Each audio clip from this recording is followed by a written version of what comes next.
ఆవిడ్ని కంట్రోల్లో పెట్టుకోగలిగితే కంట్రోల్లో పెట్టుకో, లేకపోతే ఆవిడ గారితో పాటు గడప దాటి వెళ్ళిపో.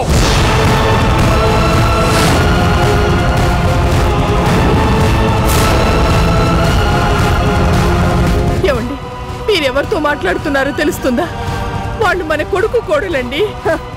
కొడుకు కోడలు, ఈ ఇంట్లో రెక్కలు ముక్కలు చేసుకునే కొడుకు కోడలికి ఎంత గౌరవం ఉందో కళ్ళకి కట్టినట్టు కనిపిస్తోంది.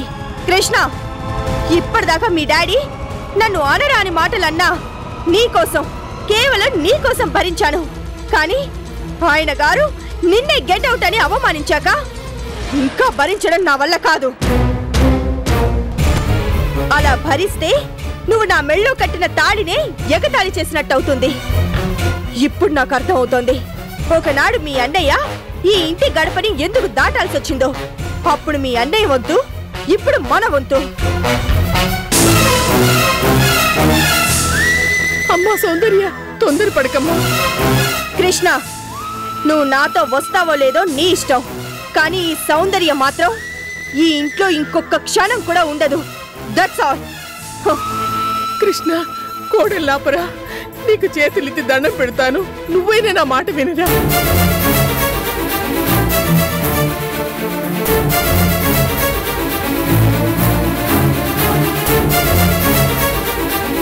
ఏమిటో మామిడికాయని బతులాడుతున్నావు? ఎక్కడికి వెళ్తుందో వెళ్ళని. కల్పన, నువ్వు నోర్మై.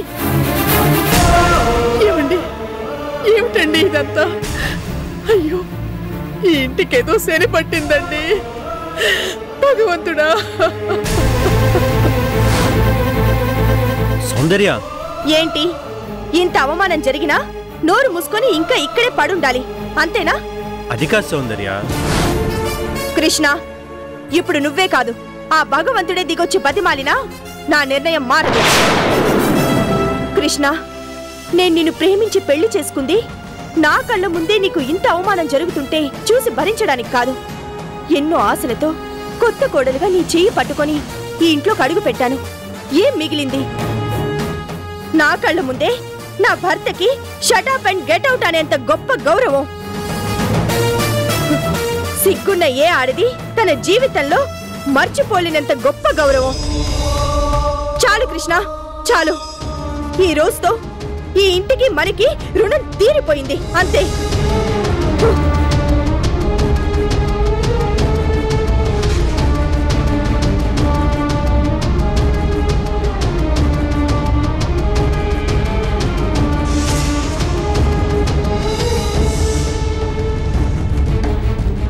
అమ్మా సౌందర్య.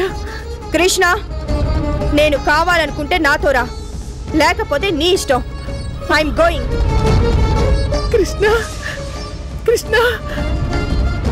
నాన్నగారు తొందరపడి అంత మాట అనకుండా ఉండాల్సిందమ్మా. అంటే నువ్వు కూడా? అవును, రోషం పౌరుషం నాకు కూడా ఉన్నాయి. బావా, కృష్ణ ఆగు బావా. కృష్ణ.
అమ్మా. ఏంటమ్మా? అమ్మా, ఇన్నాళ్ళు నువ్వెక్కడికి వెళ్ళిపోయావమ్మా? నీకోసం డాడీ లేనప్పుడు నేను ఒంటరిగా ఎన్నిసార్లు ఏడ్చానో తెలుసా? అందరు అమ్మలు వాళ్ళ పిల్లల్ని స్కూల్లో దింపుతుంటే నాకు అమ్మ లేదని ఎన్నిసార్లు అనిపించిందో తెలుసా? ఎందుకమ్మా నన్ను వదిలిపెట్టి ఆ దేవుడి దగ్గరికి వెళ్ళిపోయావు? చెప్పమ్మా. లల్లి, నా బంగారు తల్లివి కదా, ఏడవకమ్మా. ఇక మీద నేనెక్కడికి వెళ్ళను, నీతోనే ఉంటాను. నిజంగా? నిజంగా. ఓ కొత్త అమ్మ రూపంలో నిన్ను కంటికి రెప్పలా కాపాడుకుంటాను, సరేనా? కొత్తమ్మ రూపంలో అంటే? చెప్పమ్మా. కొత్తమ్మ రూపంలో అంటే? అమ్మ చెప్పమ్మా.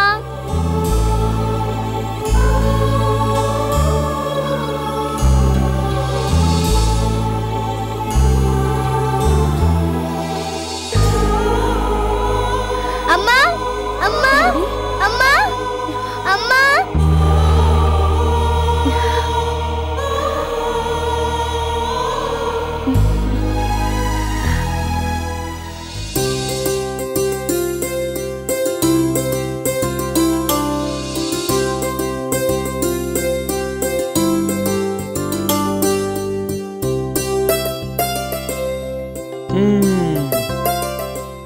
బా కలుపు, ఎంత రుచిగా ఉందో అసలు అత్తయ్య చేతి వంట.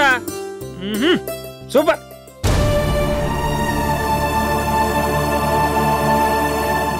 అమ్మా, ఇప్పుడేమైందని?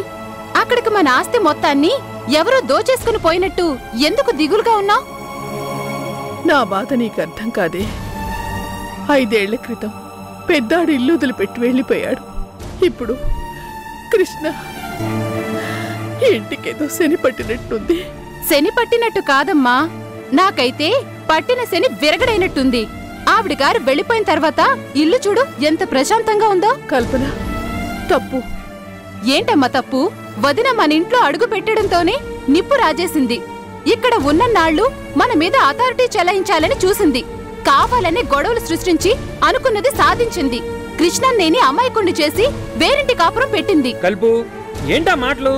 అసలే అత్తయ్య బాధపడుతుంటే. నీకేం తెలియదు, నువ్వు ఊరుకో.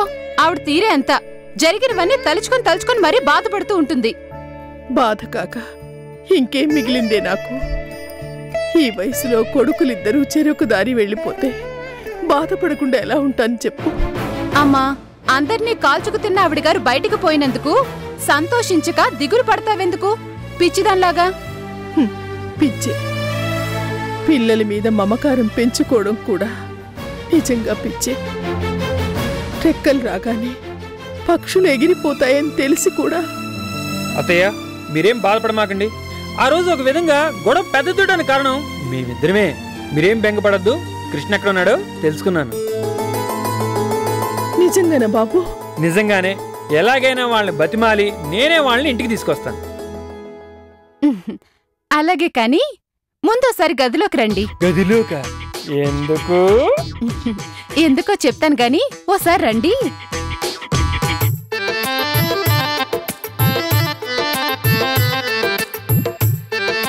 కలుపు.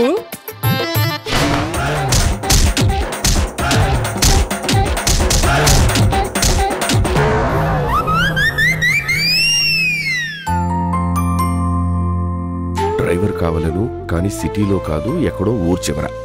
చాలండి, అంత దూరం వెళ్ళి మీరేమో ఆ ఉద్యోగం చేయక్కర్లేదు. అది కాదు రాదా, ఎంత ప్రయత్నించినా ఏది ఫలించటం లేదు కదా. టైము దేనికైనా టైం కలిసి రావాలయ్యా. అప్పటిదాకా ఎంత ప్రయత్నించినా ఫలితం ఉండదు. మరి అమ్మ రాధమ్మా, నీ చేత్తో నాకు కూడా ఒక కప్పు కాఫీ అమ్మా. అలాగే బాబాయ్ గారు, ఇప్పుడే తీసుకొస్తాను.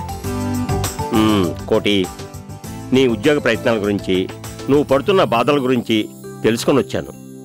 అందుకే ఒక మంచి సలహా చెప్దామని ఇలా వచ్చానయ్యా. చెప్పండి. డ్రైవర్గా నీకెన్నేళ్ళ అనుభవం ఉంది? సుమారుగా ఒక 25 ఏళ్ల అనుభవం ఉంటుంది. అంటే మీ అర్చన పుట్టక ముందు నుంచి నువ్వు ఈ వృత్తిలోనే ఉన్నావన్నమాట, అవునా? అవును. మరి ఒక మెకానిక్ షెడ్లో మెకానిక్గా చేరినవాడు 10 ఏళ్ళు తిరిగేసరికల్లా సొంతంగా షెడ్ పెట్టుకుంటాడు. మెడికల్ షాప్లో పనిచేసే కుర్రాడు కొంత అనుభవం రాగానే పక్కనే ఇంకో షాప్ తెరుస్తాడు. మరి నువ్వేంటయ్యా ఇంకా డ్రైవర్గానే మిగిలిపోయావు? వద్దు, మారిపో. డ్రైవర్ నుంచి ఓనర్గా మారిపో. సార్, ఏంటి మీరనేది? ఆట పట్టించడానికి నేనే మీకు దొరికానా? నేనేమిటి డ్రైవర్ నుంచి ఓనర్గా మారిపోవడం ఏమిటి? కోటి, ఎంతమంది లేరయ్యా అలా మారిన వాళ్ళు? వాళ్ళ సంగతి వేరు, నా సంగతి వేరు. వేరు లేదు, మొక్క లేదు. అంతా మనం అనుకోవటంలోనే ఉంటుంది. అనుకున్నంత మాత్రాన ఆశ నెరవేరద్దు. ఎందుకు నెరవేరదయ్యా? నీకు ఇన్నేళ్ళు అనుభవం ఉంది కదా. నువ్వే 4 కార్లు కొనుక్కొని ట్యాక్సీలుగా తిప్పుకుంటే కొంతకాలానికి కాలు మీద కాలేసుకుని దర్జాగా బ్రతకొచ్చు. అది అలా చెప్పండి బాబాయ్ గారు. ఈ సలహా నేను ఎప్పుడో ఇచ్చాను. ఏది నా మాట ఇంటే కదా. సలహాలు ఇవ్వడం చాలా తేలిక. 4 కార్లు కొనాలంటే ఎన్ని లక్షలు కావాల్సి వస్తుంది? అంత డబ్బు నీ దగ్గర లేదు అంటావు, అంతే కదా? అవునండి. మొత్తం డబ్బు కాకపోయినా దాంట్లో 20% మన చేతిలో లేకపోతే ఫైనాన్స్ కూడా దొరకదు. 20వ వంతు. ఆ డబ్బు నేను ఇస్తానయ్యా. సార్, ఏంటి మీరు అనేది? అవునయ్యా, మీ బాధ చూడలేక ఈ మాట చెప్దామని వచ్చాను. కొంచెం పెట్టుబడిగా ముందు కావాల్సిన డబ్బు నేను ఇస్తాను, మిగతా డబ్బు ఫైనాన్స్ వాళ్ళు ఇస్తారు. 4 రోజుల్లో 4 కార్లు మన ఇంటి ముందు ఉంటాయి. అప్పుడు డ్రైవర్ కోటి కాస్త ఓనర్ కోటిగా మారిపోతాడు. ఏమంటావు? సార్, మీ కృతజ్ఞతలు ఎలా చెప్పను నాకు తెలియట్లేదు అంటావు, అంతేగా? అయితే ఓ పని చేయవయ్యా. ఇదిగో ఇలా నేను వచ్చినప్పుడల్లా రాధమ్మ చేత ఒక కమ్మడి కాఫీ ఇప్పించవయ్యా, సరిపోతుంది. ఏ రాధమ్మా? అలాగే బాబాయ్ గారు. ఉంటాను, వస్తానయ్యా.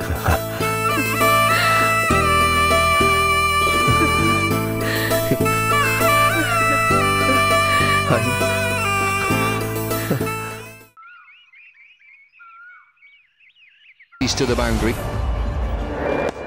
Yeah, he's just standing there. The first real loose ball of the game. It's a jam-packed stadium now. This Wankhede Stadium. Taken! Yahoo! Good!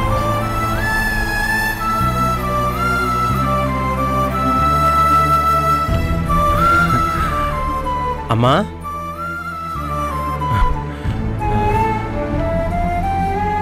నువ్వు ఇక్కడికి ఏ రాకూడదా? అలానే కాదు, కానీ కోడలింటో లేదా? బిజినెస్ పని మీద బయటికి వెళ్ళిందమ్మా.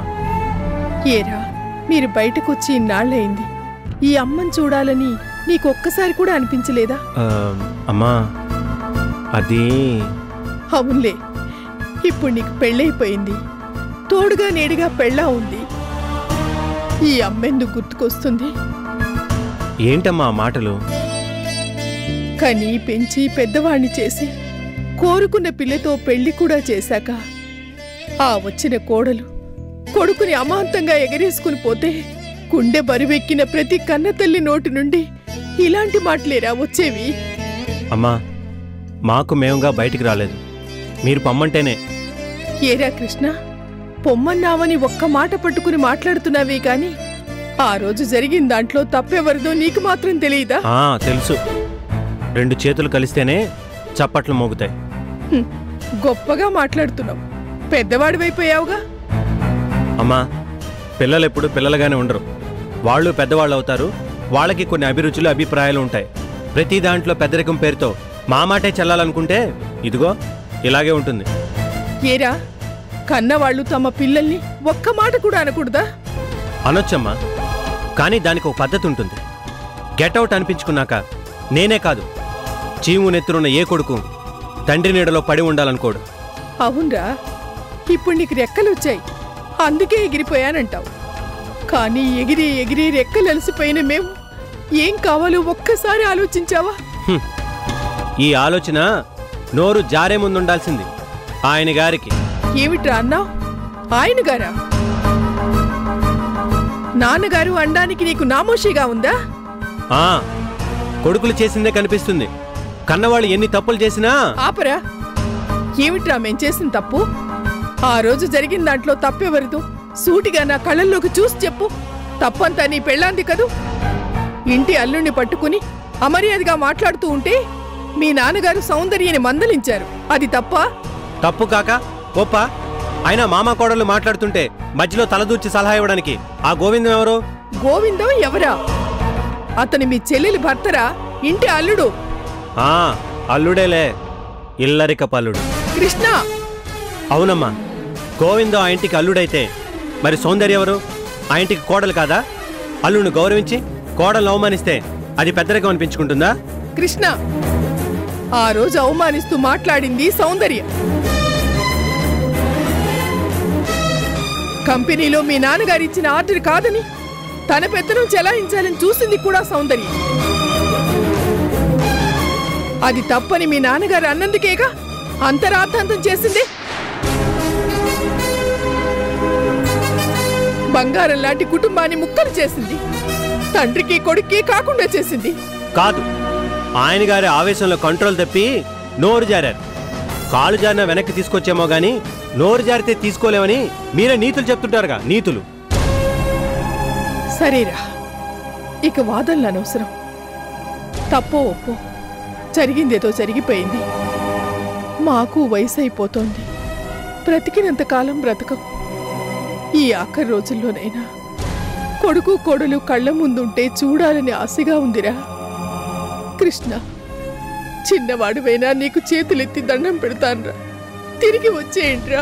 వద్దమ్మా, ఒక్కసారి విడిపోయాక కలవడం అంటూ జరగదు. ఒకవేళ నేను రావాలనుకున్నా సౌందర్య మాత్రం చచ్చిన ఒప్పుకోదు. సౌందర్యను నేను ఒప్పిస్తాను. కావాలంటే తన కాళ్ళు పట్టుకొని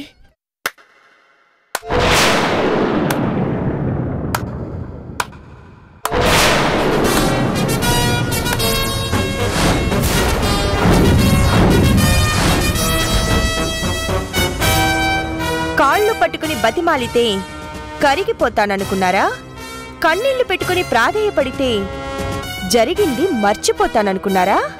అమ్మా సౌందర్య, సారీ. ఏ విషయంలో అయినా ఈ సౌందర్య ఒకేసారి నిర్ణయాన్ని తీసుకుంటుంది.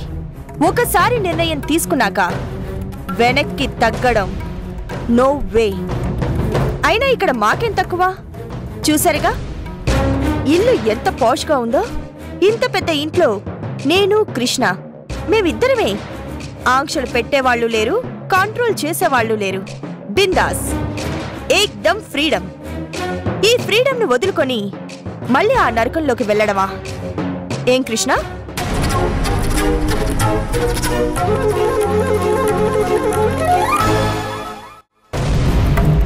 చూసారా అత్తయ్య? కృష్ణ మాటే ఈ సౌందర్య మాట, ఈ సౌందర్య మాటే కృష్ణ మాట. అంటే మా ఇద్దరిది ఒకే మాట, ఒకే బాట. అర్థమైందనుకుంటాను. సౌందర్య, మీ ఇద్దరు ఇలా సంతోషంగా ఉండడమేనమ్మా మాకు కావాల్సింది. కానీ ఇక్కడ మీరు, అక్కడ మేము. వద్దమ్మా, నా మాట విను. తిరిగి వచ్చేయండి. ఇక మీద మీకే కష్టం రాకుండా నేను చూసుకుంటాను. తిరిగొచ్చేయాలా? ఈ సౌందర్య కంఠంలో ప్రాణం ఉండగా అది మాత్రం జరగదు. ఏరా కృష్ణ, నీ మాట కూడా. ఎన్నిసార్లు చెప్పాలి? నా మాటే తన మాట, తన మాటే నా మాట.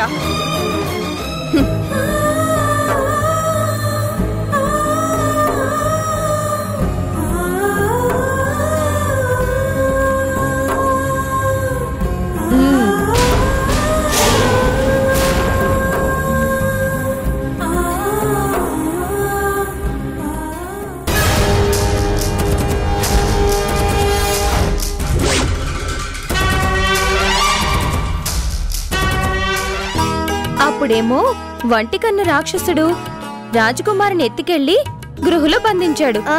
నన్ను పెళ్లి చేసుకుంటావా లేకపోతే నిన్ను చంపేనా అని బెదిరించాడు. అమ్మో!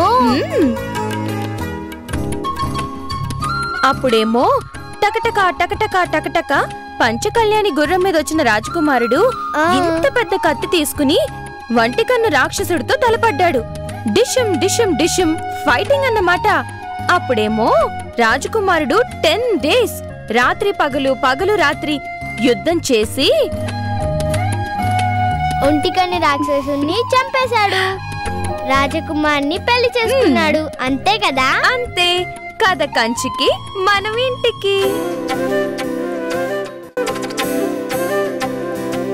మీరెప్పుడొచ్చారు? ఇంత పెద్ద కత్తి తీసుకుని రాజకుమారుడు ఒంటికన్ను రాక్షసుడితో యుద్ధం చేస్తున్నప్పుడు. డాడీ లల్లి ఎలా ఉన్నావురా? సూపర్ గా ఉన్నాను. నువ్వెలా ఉన్నావు? నేను కూడా సూపర్ గా ఉన్నాను. చెన్నై నుంచి ఎప్పుడొచ్చారు? మార్నింగ్ వచ్చాను. బాగున్నారా బాబు? బాగున్నానండి. లల్లిని తీసుకెళ్దామని వచ్చాను. లల్లి మాకు ఈ 2 రోజుల్లో చాలా దగ్గరైపోయింది బాబు. వాళ్ళ టీచర్ అయితే ఒక్క క్షణం కూడా వదిలి ఉండలేదు. చూశానండి. లల్లిని ఇంత ప్రేమగా చూసుకున్నందుకు చాలా థ్యాంక్స్. లల్లి బ్యాగ్ తెచ్చుకోమా. ఈ 2 రోజులు లల్లి మిమ్మల్ని ఏమైనా ఇబ్బంది పెట్టుంటే క్షమించండి. అలాంటిదేం లేదండి. వెళ్ళొస్తాను. మంచిదమ్మా, అప్పుడప్పుడు వస్తూ ఉండు. Tata teacher. Bye Lalli. Bye.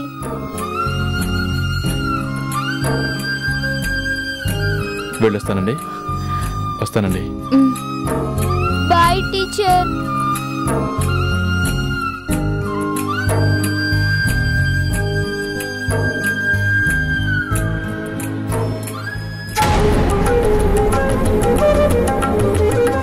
Teacher. Lalli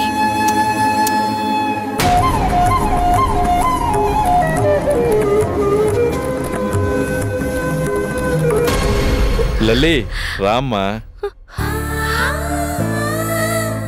bye teacher.